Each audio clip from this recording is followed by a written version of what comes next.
एक सेठ जी ने अपने छोटे भाई को 3 लाख रुपए व्यापार के लिए दिए। उसका व्यापार बहुत अच्छा जम गया, लेकिन उसने रुपए बड़े भाई को वापस नहीं लौटाए।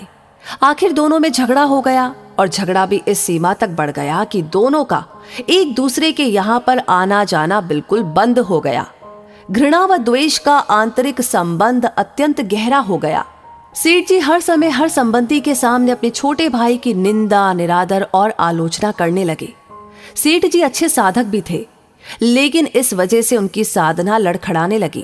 भजन पूजन के समय भी उन्हें छोटे भाई का चिंतन होने लगा। मानसिक व्यथा का प्रभाव तन पर भी पड़ने लगा। बेचैनी बढ़ गई, समाधान नहीं मिल रहा था। आखिर वे एक संत के पास गए और अपनी सारी व्यथा सुनाई।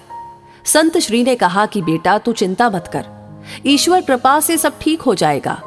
तुम कुछ फल व मिठाइयां लेकर अपने छोटे भाई के यहाँ जाना और मिलते ही उससे केवल इतना कहना, अनुज, सारी भूल मुझसे हुई है, मुझे क्षमा कर दो। सेठ जी ने कहा, महाराज, मैंने ही उनकी मदद की है और क्षमा भी मैं ही मांगू। संत श्री ने उत्तर दिया, परिवार में ऐसा कोई भी संघर्ष नहीं हो सकता जिसमें दोनों पक्षों की गलती न हो। चाहे एक पक्ष की भूल 1% हो, दूसरे पक्ष की 99%, पर भूल दोनों तरफ से होगी। सेठ जी की समझ में तो कुछ भी नहीं आ रहा था। उन्होंने कहा कि महाराज, मुझसे क्या भूल हुई। संत श्री ने कहा कि बेटा, तुमने मन ही मन अपने छोटे भाई को बुरा समझा, यही है तुम्हारी पहली भूल।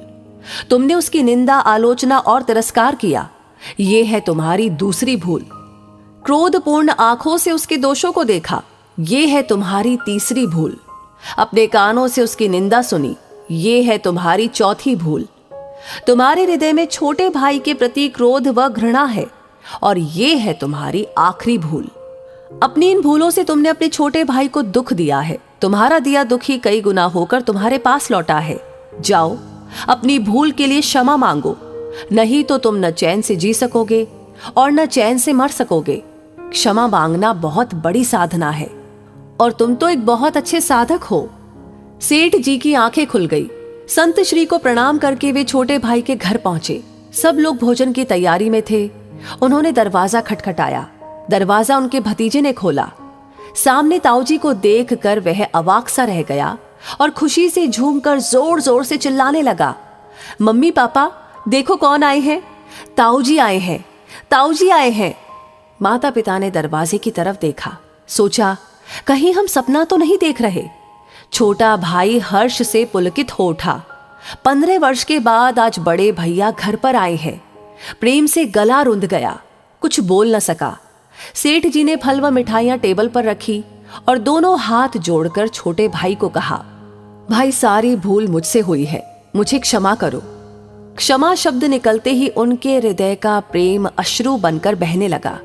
छोटा भाई उनके चरणों में गिर गया और अपनी भूल के लिए रो रो कर क्षमा याचना करने लगा।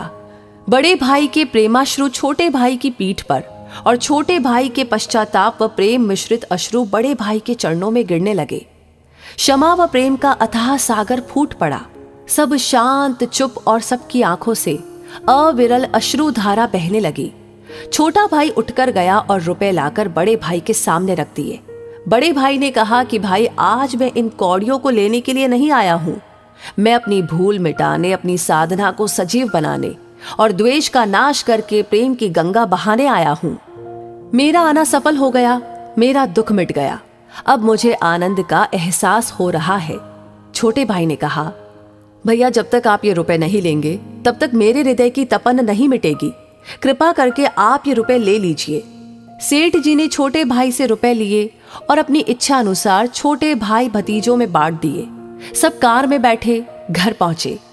15 वर्ष बाद उस अर्धरात्रि में जब पूरे परिवार का मिलन हुआ तो ऐसा लग रहा था कि मानो साक्षात प्रेम ही शरीर धारण किए वहां पर पहुंच गया हो।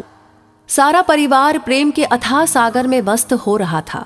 क्षमा मांगने के बाद सेठ जी का दुख, चिंता, तनाव, भय, निराशा रूपी मानसिक रोग जड़ से ही मिट गया और साधना सजीव हो उठी।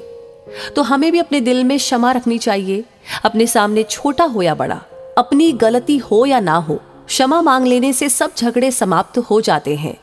वैसे इस कहानी के बारे में आप क्या कहेंगे, आपका पर्सनल एक्सपीरियंस क्या है, हमें ज़रूर बताएं कमेंट बॉक्स में लिख करके।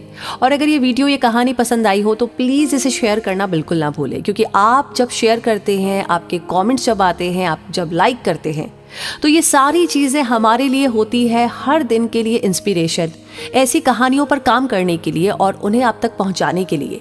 तो अपना ये प्यार बरकरार रखिए, हमेशा की तरह भर भर कर दीजिए। साथ ही साथ हमारी हर वीडियो आपको सबसे पहले मिले, उसके लिए हमारे पेज को फॉलो करना बिल्कुल ना भूलें। धन्यवाद।